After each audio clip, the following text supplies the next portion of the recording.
Twelfth में वंशागति का आणविक आधार चैप्टर अभी चल रहा है। तो इसमें एक क्वेश्चन पूछ सकता है आपको कि न्यूक्लिक अम्ल या पॉलीन्यूक्लियोटाइड की श्रृंखला की संरचना का वर्णन कीजिए। यानी न्यूक्लिक अम्ल, न्यूक्लिक एसिड या पॉलीन्यूक्लियोटाइड या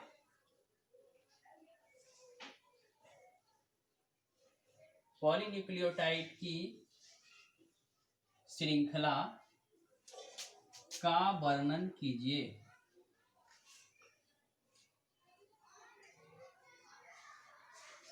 ये क्वेश्चन है, ये चैप्टर चल रहा है वंशागति का आणविक आधार, और यह क्वेश्चन है न्यूक्लिक अम्ल यानी न्यूक्लिक एसिड या पॉलीन्यूक्लियोटाइड की श्रृंखला की संरचना का वर्णन कीजिए। श्रृंखला की संरचना का वर्णन कीजिए। श्रृंखला की संरचना का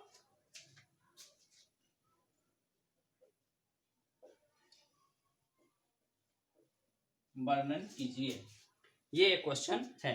तो ध्यान दीजिए कि न्यूक्लिक अम्ल का जो अणु होता है वह एक पॉलीमर होता है, एक बड़ी कड़ी का पॉलीमर होता है। यह कई मोनोमर से मिलकर के बना हुआ होता है। आपने पढ़ा ही होगा कि मोनोमर से पॉलीमर का निर्माण होता है, जिसमें अनेक न्यूक्लियोटाइड्स मिलकर के आपस में जुड़ करके और न्यूक्लिक अम्ल का निर्माण करते हैं।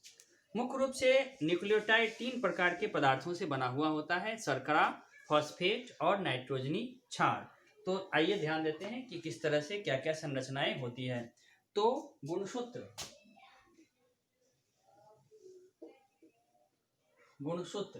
इसे हम कहते हैं क्रोमोसोम।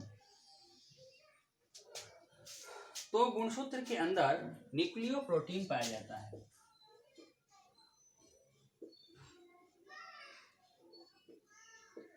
अब न्यूक्लियोप्रोटीन में 2 चीजें होती है, एक होता है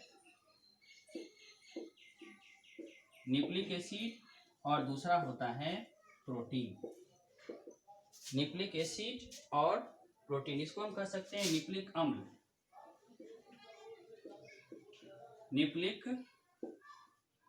अम्ल, और ये हो गया प्रोटीन। अब ये जो प्रोटीन है, इस प्रोटीन का नाम है हिस्टोन। न्यूक्लियोप्रोटीन में जो प्रोटीन पाया जाता है उस प्रोटीन को हम हिस्टोन के नाम से जानते हैं। अब ये जो न्यूक्लिक एसिड है, इसमें 2 तरह के एसिड पाए जाते हैं। एक होता है DNA और दूसरा होता है RNA। अब DNA के अंदर 3 चीजें पाई जाती है। DNA के अंदर जो 3 चीजें पाई जाती है उसमें सबसे पहली चीज है शर्करा,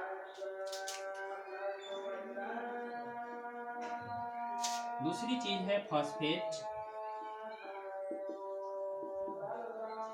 और तीसरी चीज है नाइट्रोजनी क्षार।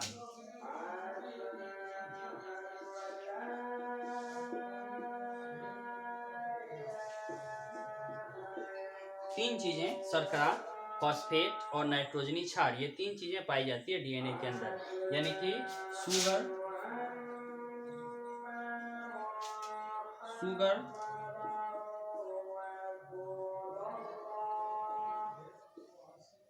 फॉस्फेट तथा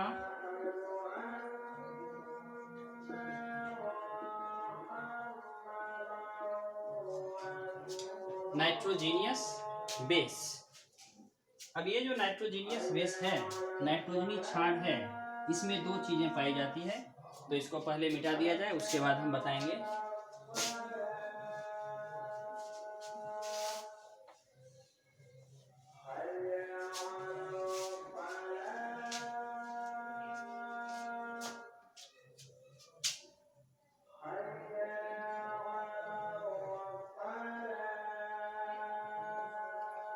नाइट्रोजीनियस बेस के अंदर 2 क्षार पाए जाते हैं।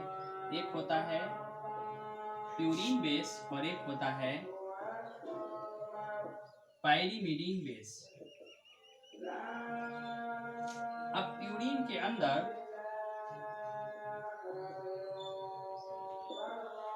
एडेनिन और गुआनिन पाया जाता है, और पिरामिडीन के अंदर साइटोसिन और थायमिन पाया जाता है।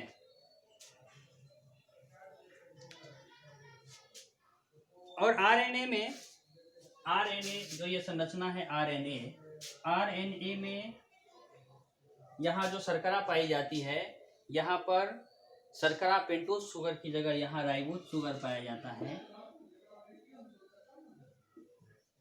राइबोज शुगर पाया जाता है। और नाइट्रोजीनियस बेस में थायमिन की जगह यूरेसिल पाया जाता है। जहाँ पर थायमिन होना चाहिए वहाँ पर यूरेसिल पाया जाता है। तो मुख्य रूप से हमने यह पढ़ा कि न्यूक्लिक अम्ल में मुख्य रूप से 3 घटक होते हैं।